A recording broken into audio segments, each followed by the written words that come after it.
Hello everyone. I will be starting with the chapter biomolecule. आपकी classes जब lockdown वगैरह हुआ था तो we have started with the chapter biomolecule. एक क्लास हुई थी शायद से इसकी, ये नहीं भी हुई थी, हमें बायोमोलिक्यूल से डील करना था. तो we will be starting with the chapter that is biomolecule. ठीक है, this is the first experience for you people to study like this and even it is also a first experience to teach virtually. So biomolecule chapter पढ़ने से पहले आपके जो unit के starting में होता है, अक्सर बच्चे उसको मिस कर देते हैं पढ़ना. तो there is a term that is reductionist biology. There is a term that is reductionist biology. ठीक है, अब मुझे बताओ what is reductionist biology. Reductionist biology का मतलब है it is the study of biology. Logy means study. It is the study of living organism. It is the study of living organism on the basis of physiochemical approach. अभी तक जो हम biology है, reductionist biology मतलब अभी जो biology था that we are dealing with in the living organisms in the term of biology. Living organisms की हम बायोलॉजी पे ज्यादा फोकस करते थे. सेल हो गया, सेल ऑर्गेनलीज हो गए, टिश्यू हो गया, सिस्टम्स हो गए, ऑर्गन सिस्टम हो गए. But in this the scientists used to study about its physiochemical approach. Physiochemical means कि वो केमिस्ट्री किस चीज के बने. लिविंग टिश्यू है अगर तो वो किस चीज का बने. सेल है तो उसके साइटोप्लाज्म की कॉम्पोजिशन क्या है, कौन कौन से ऑर्गेनिक मैटर्स हैं, कौन कौन से इनऑर्गेनिक एलिमेंट्स हैं. तो बेसिकली इसमें जो डील करते हैं that is chemical composition and physical water content वगैरह कितना है. That's why it is called reductionist biology. Reductionist biology मतलब आप किसी चीज को रिड्यूस करके, तोड़ के उसका पूरा एनालाइज करके देख रहे हो. ठीक है, तो ये आपके यूनिट के स्टार्टिंग में दे रखा है. रिडक्शनिस्ट बायोलॉजी के अंदर हम लिविंग ऑर्गेनिज्म के अंदर उसकी फिजियोकेमिकल अप्रोच पढ़ते हैं, मतलब फिजिकल एंड केमिकल कॉन्स्टिट्यूएंट्स के बारे में पढ़ते हैं. ठीक है, now first of all what is, I am rubbing it of. ठीक है, फर्स्ट ऑफ ऑल हो सकता है मेरी स्पीड तुम्हें फास्ट लगे but I try to go slowly. ठीक है, अब सबसे पहले बायोमोलिक्यूल्स का मतलब तो टर्म से ही पता चल रहा है. I am looking for the duster, just a second. ठीक है, तो अब इसके टर्म से ही पता चल रहा है वो मॉलिक्यूल्स जो लिविंग ऑर्गेनिजम्स के अंदर पाए जाएं. ठीक है, तो बायोमोलिक्यूल्स के अंदर it deals with the molecules which are present in living organisms. Living organisms के अंदर जितने भी मॉलिक्यूल्स पाए जाते हैं वो बायोमोलिक्यूल्स के अंदर आते हैं. बट लिविंग ऑर्गेनिज्म के अंदर आपको ऑर्गेनिक भी मिलते हैं, इनऑर्गेनिक भी मिलते हैं. जैसे water is an inorganic molecule. ठीक है, तो but biomolecules deals only with the organic compounds, या आप कह सकते हो organic molecules. We can say biomolecules are the organic molecules present in living organisms. ठीक है, तो वो सारे ऑर्गेनिक मॉलिक्यूल्स जो कि लिविंग ऑर्गेनिज्म के अंदर पाए जाते हैं उनको कलेक्टिवली बायोमोलिक्यूल्स कहते हैं. इन ऑर्गेनिक मॉलिक्यूल्स इसमें नहीं आएंगे. वाटर, CO2, O2 इनमें नहीं आएगा. ऑर्गेनिक कंपाउंड्स का मतलब, organic word means carbon compounds. तो we can say all the carbon compounds. ठीक है, all the carbon compound present in living organism. ठीक है, तो वो सारे के सारे कार्बन कंपाउंड्स जो लिविंग ऑर्गेनिजम्स में पाए जाते हैं इनको बायोमोलिक्यूल्स कहते हैं. ठीक है, biomolecules are also referred as metabolites. Biomolecules को मेटाबोलाइट्स भी कह सकते हैं. ठीक है, biomolecules are alternatively called as metabolites. Metabolites भी बोलते हैं इनको. क्यों बोलते हैं इनको मेटाबोलाइट्स? बेसिकली क्योंकि हमारी बॉडी के अंदर ये मॉलिक्यूल्स जनरेट हो रहे हैं. हमारी बॉडी के अंदर बहुत सारी मेटाबॉलिक साइकिल चल रही है. रेस्पिरेटरी साइकिल है तो वो एक सिंगल स्टेप तो है नहीं, ग्लूकोज का भी कई स्टेप में प्रोसेस होता है.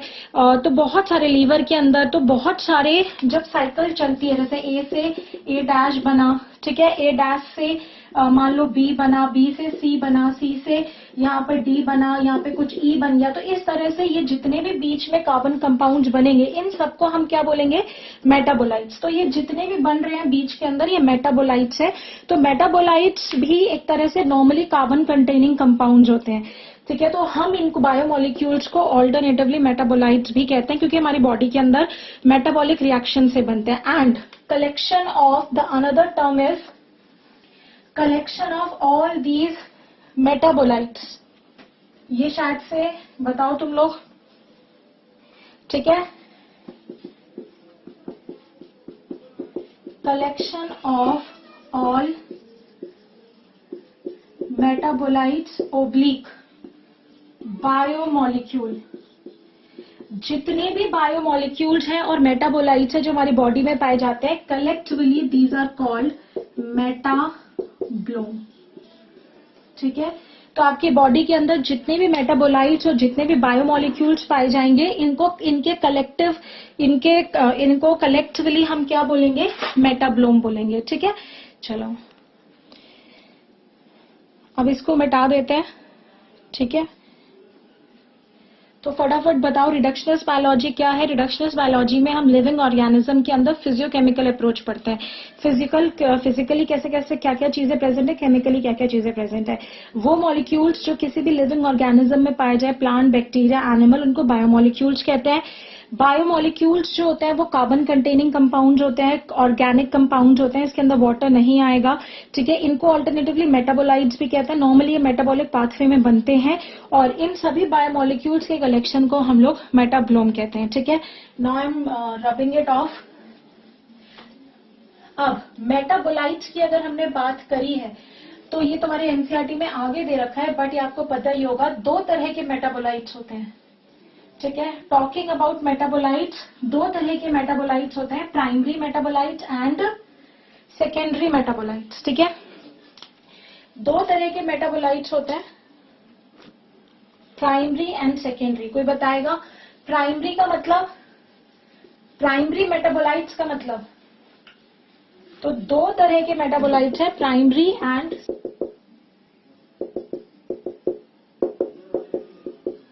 primary metabolite, and then we have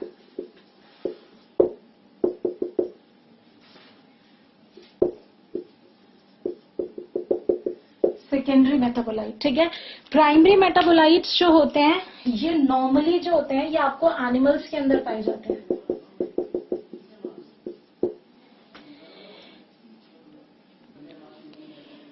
primary metabolites जो होते हैं वो मेनली जो होते हैं वो एनिमल्स के अंदर पाए जाते हैं, ठीक है। वो प्लांट्स के अंदर भी पाए जाते हैं, वो माइक्रोब्स, मतलब they are basically present in all living organism including animals. But secondary metabolites जो होते हैं ये एनिमल्स के अंदर नहीं पाए जाते। These are characteristic of plants and microbes, ठीक है। These are basically absent in animals, ठीक है। तो बेसिकली ये प्लांट्स में, माइक्रोब्स में, इन ऑल ऑर्गेनिजम्स। तो primary metabolites are found in all organisms, ठीक है। तो प्राइमरी मेटाबोलाइट्स सब में पाए जाते हैं, कैरेक्टरिस्टिक ऑफ एनिमल्स में स्पेशली पाए जाते हैं, बट एनिमल्स के अंदर सेकेंडरी मेटाबोलाइट्स नहीं पाए जाते हैं। अब ये है क्या प्राइमरी मेटाबोलाइट का क्या मतलब है? मान लो कि आप कोई भी सब्जी बना रहे हो, अब मैं सब्जी का एग्जांपल दूंगी या कुछ भी मत मान लो कि तुम चावल बना रहे हो, पुलाव बना रहे हो। तो पुलाव का जो एक स्टेप है कि तुमने पहले चावल लिए, चावल को भिगोया, आलू काटे, बीन्स काटी, फिर उसके बाद उनको अनियन काटे, फिर फ्राई किया, फिर एक पानी डाला, फिर चावल डाला, फिर उसके बाद वो बन गया। तो there is a systemic pathway. आप ए से बी बना, बी से सी बना, सी से डी बना, डी से ई बन गया। ये आपका सबसे पहला रॉ मटेरियल था, ये आपका प्रिकर्सर था, ठीक है। और ये आपका एंड प्रोडक्ट है। तो ये बीच में जितने भी बने ये आपके क्या है? प्राइमरी मेटाबोलाइट्स हैं। ये सब आपके प्राइमरी मेटाबोलाइट्स हैं, ठीक है। बट मान लो कि तुमको ए से लेकर ई तक ही बनाना था, तुमने सामान तो सारा वो ही लिया, तुम्हारा जो एम था वो यही था कि आपको जो है वो पुलाव बनाना है, बट बीच में पता नहीं क्या हुआ, पानी ज्यादा डला, विसल ज्यादा लगी, या तुम सो गए, भूल गए, भगवान ही जानता है, वो पुलाव की बजाय खिचड़ी बन गई। तो मतलब सेकेंडरी मेटाबोलाइट्स क्या है, ए टू ई ही बनना है, बट कभी कभार ए के साथ बी बनाने के साथ साथ ये बी डैश बना देता है, मतलब इसका आइसोमर बना देगा या इसका कुछ और इनॉल फॉर्म बना देगा। जैसे मान लो ये एल्डोज बननी थी तो इसकी एक कीटोज भी बना दी साथ में, ठीक है। फिर ये बी सी डी, ठीक है, डी के बाद इसने फिर अपना पाथ बदल दिया, इसने एफ बना दिया। तो ये जो बने, दीज आर स्पेशलाइज्ड प्रोडक्ट। ये जो स्पेशलाइज्ड प्रोडक्ट बनते हैं, इन्हीं स्पेशलाइज्ड प्रोडक्ट को क्या कहते हैं, सेकेंडरी मेटाबोलाइट्स।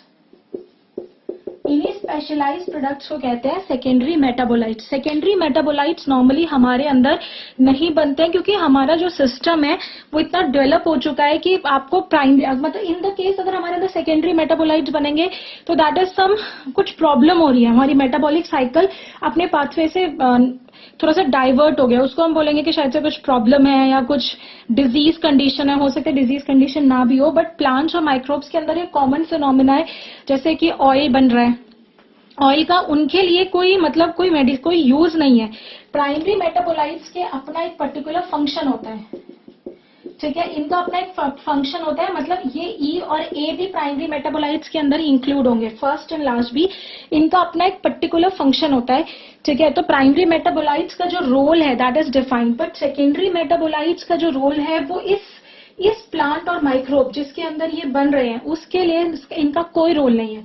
तो दे हैव नो फंक्शनल, दिख रहा है यहाँ पर, they have no functional role, ठीक है। तो ये क्यों बने हैं नहीं पता, ठीक है, बस बन गए हैं। तो ये बेसिकली हो सकता है ये जैसे एक्सुडेट के फॉर्म में निकल रहे हैं, ठीक है, कोई ऑयल बन गया है, कुछ प्लांट के चोट लगी तो आपने देखा होगा ब्राउन ब्राउन सा लिक्विड निकलता है, तो वो प्लांट के लिए कोई यूज नहीं आ रहा है, बट हाँ ह्यूमन उसको अपने यूज के लिए ला रहा है। जैसे एसेंशियल ऑयल्स हो गए आपके, विनक्रिस्टिन हो गया, करक्यूमिन हो गया, हल्दी हो गई, हल्दी का जो वो येलो कलर का जो हल्दी होती है उसका जो येलो जो मेन कंपोनेंट है दैट इज करक्यूमिन, उस करक्यूमिन का उस हल्दी के प्लांट के लिए कोई यूज नहीं है, बट उसकी anti cancer, antiseptic, anti inflammatory, ये सारी प्रॉपर्टीज किसके लिए, ह्यूमंस के लिए, ठीक है। तो प्राइमरी मेटाबोलाइट्स क्या होते हैं, जो नॉर्मल मेटाबॉलिक साइकिल्स के अंदर बनेंगे, जिनका एक डेफिनेटिव फंक्शन होगा। इसका फंक्शन है कि इसने सी में बदलना है, सी का फंक्शन है डी में, हो सकता है ये किसी को और को कैटालाइज कर रहा हो, तो ये प्राइमरी मेटाबोलाइट। सेकेंडरी मेटाबोलाइट्स का फंक्शन जिसमें वो बनते हैं,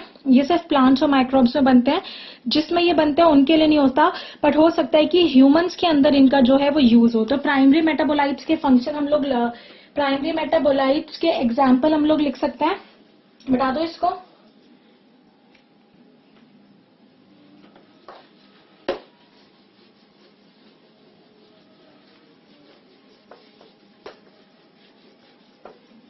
प्राइमरी मेटाबोलाइट की बात करें तो प्राइमरी मेटाबोलाइट के एग्जांपल्स हो गए तुम्हारे, जो नॉर्मली आपके बनता रहता है, शुगर बनती है हमारी बॉडी में, ग्लूकोज बनता है, ठीक है, ग्लूकोज का अपना एक रोल है, ग्लाइकोजन का अपना एक रोल है, तो शुगर्स हो गए, फैट हो गए, ठीक है, फैट का इंसुलेशन वगैरह जो भी रोल है, पेप्टाइड, अमीनो एसिड्स, तो ये सब प्राइमरी मेटाबोलाइट्स है, साइकिल के अंदर जनरेट हो रहे हैं। लिपिड्स हो गए, ठीक है। सेकेंडरी मेटाबोलाइट्स, इनका प्लांट्स और माइक्रोब्स के लिए कोई यूज नहीं है, बट हमारे लिए यूज हो सकता है, जैसे पिगमेंट। अब पौधे के अंदर पिगमेंट बना है तो उसका इतना ज्यादा कोई उसके लिए यूज नहीं एक्सेप्ट टू पॉलिनेशन, बट हमारे लिए यूज है, जैसे कैरोटेनॉइड्स, हम लोग उनके इसके फूड कलर्स बनाते हैं, एंथोसायनिन, ये तुम्हारी एनसीईआरटी में दे रखा है, ये तुम देख सकते हो, ठीक है। पिगमेंट के बाद अल्कलॉइड्स हो गए। Alkaloid particularly nitrogen containing compound होता है, एक पर्टिकुलर स्ट्रक्चर होता है। अल्कलॉइड्स की पूरी एक बहुत बड़ी क्लास होती है, मतलब बॉटनी के अंदर पूरा चैप्टर होता है, पूरा एक बुक होती है अल्कलॉइड्स के ऊपर, तुम कह सकते हो। तो अल्कलॉइड्स के अंदर मॉर्फिन आ गया। अब मॉर्फिन का उस प्लांट के लिए तो कोई यूज नहीं है, but it's a very strong pain killer, ठीक है। सर्जरी वगैरह में स्टेरॉइडल ही होता है एक तरह से, ये थोड़ा स्ट्रक्चर इसका। कोडीन, कोडीन जो होता है वो खांसी की दवाई में होता है, it is anti tussive. Anti tussive का मतलब है, टसिव मतलब जो आपके कफ जो जमा हो जाता है उसको पिघला के निकाल देती है। अल्कलॉइड्स हो गए, ठीक है। टर्पिनॉइड्स हो गए, मोनोटर्पीन्स, डाइटर्पीन, ट्राइटर्पीन, बहुत सारे हो गए। फिर उसके बाद असेंशियल ऑयल,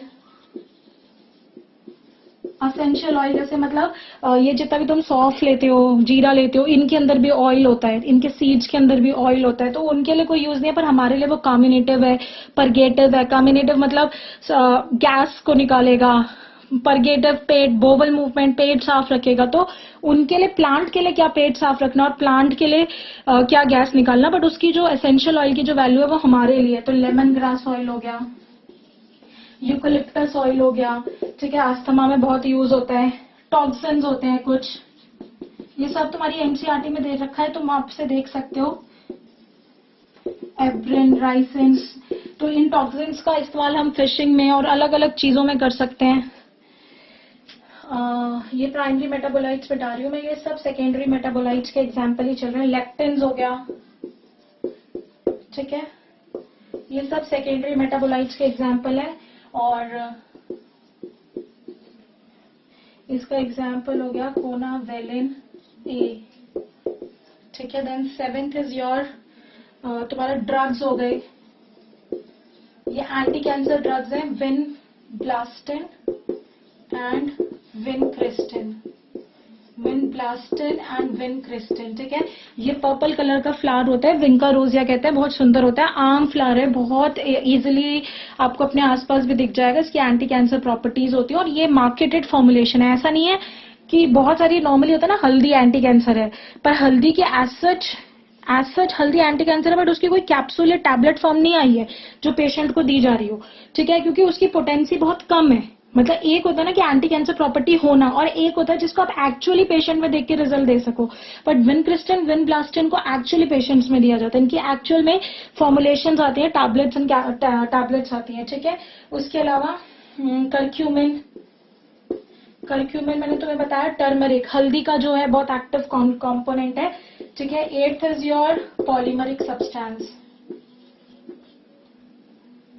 पॉलीमरिक सब्सटेंस के अंदर जैसे तुम्हारा रबर हो गया, जितना भी ये रबर प्लांट होता है इसको कट मार देता है, इसका लेटेक्स, इससे एक वो व्हाइट कलर का गम सा निकलता है, फिर उसको सल्फर वल्कनाइजेशन करके उसको ह्यूमन यूज लाता है। प्लांट के लिए उसके लिए क्या यूज है, वो चोट लगने पे निकला है, जैसे अब मान लो कि से फॉर एग्जाम्पल हमें चोट लगती है तो हमारे वो पस निकलती है, ठीक है, वो रिपेयर हो रहा होता है, व्हाइट कलर की पस निकल रही है, उसका हमारे लिए तो कोई यूज नहीं है ना, हो सकता है किसी और के लिए हो, ठीक है। तो दैट इज रबर हो गया, गम हो गया, सेलुलोज हो गया, सेलुलोज का जो है, तो ये सारे तुम्हारे एनसीईआरटी में दे रखे हैं, इसमें देख लेना। Primary metabolites normal metabolic pathway में बने, ऑल ऑर्गेनिजम्स में बने। सेकेंडरी मेटाबोलाइट्स स्पेशलाइज्ड प्रोडक्ट्स हैं, ठीक है।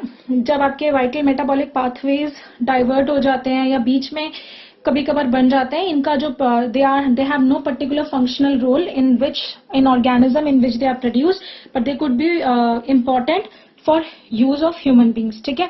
चलो अब आ जाओ, हम पता कैसे करेंगे, इसको मिटा दो सबको।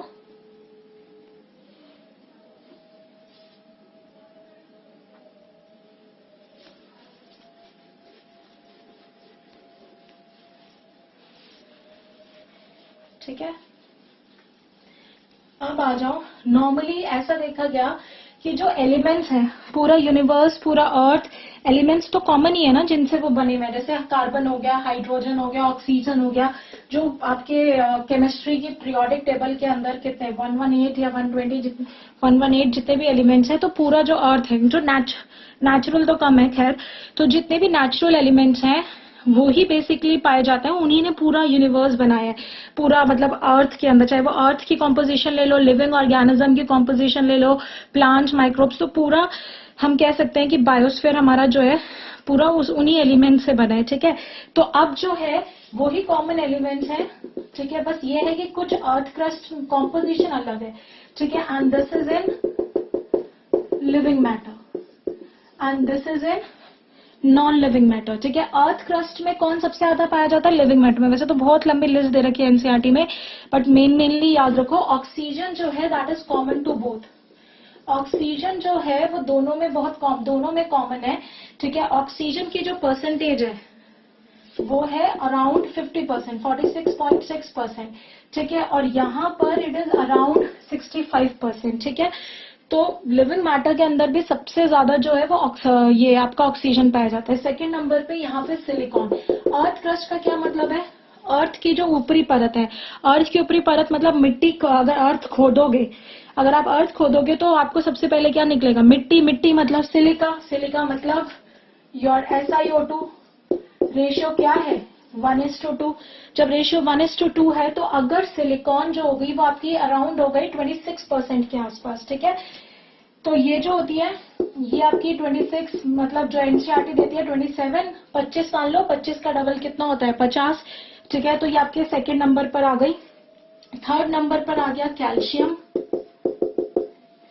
ठीक है, दैट इज 3.6%।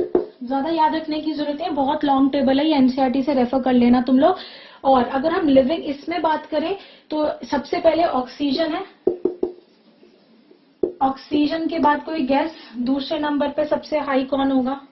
Any gas? हाँ, बिग 4 एलिमेंट्स पूछे जाते हैं तो दूसरे नंबर पे सबसे हाईएस्ट इज योर कार्बन, ठीक है। जो कार्बन की परसेंटेज है दैट इज 18.5%। अब ये भगवान जाने तो कि तुम लोग कैसे याद रखोगे, बट फर्स्ट 3 की तो याद रख ही लो, फर्स्ट 3 एंड 4 की, ठीक है। फिर उसके बाद तुम्हारा नाइट्रोजन आ जाएगा, ठीक है। फिर उसके बाद तुम्हारा हाइड्रोजन आ जाएगा, कैल्शियम आ जाएगा, कैल्शियम। फिर उसके बाद हाइड्रोजन। तो नाइट्रोजन की जो तुम्हारी परसेंटेज है, ठीक है, तो नाइट्रोजन, फिर उसके बाद आपका आ जाएगा कैल्शियम, बॉडी जो बनाता है, एंड देन योर हाइड्रोजन, ठीक है। इसकी तुम्हारी शायद से है 3.3, है ना, 3.3, और कैल्शियम की 1.5 और इसकी 0.5, ठीक है। तो आप ऐसे भी कह सकते हो ऑक्सीजन, कार्बन, नाइट्रोजन, ये 3 तो है ही, ठीक है, and then hydrogen. After that calcium इतना ज्यादा लिखा नहीं है। इनको हम कहते हैं big 4 atoms of living organism.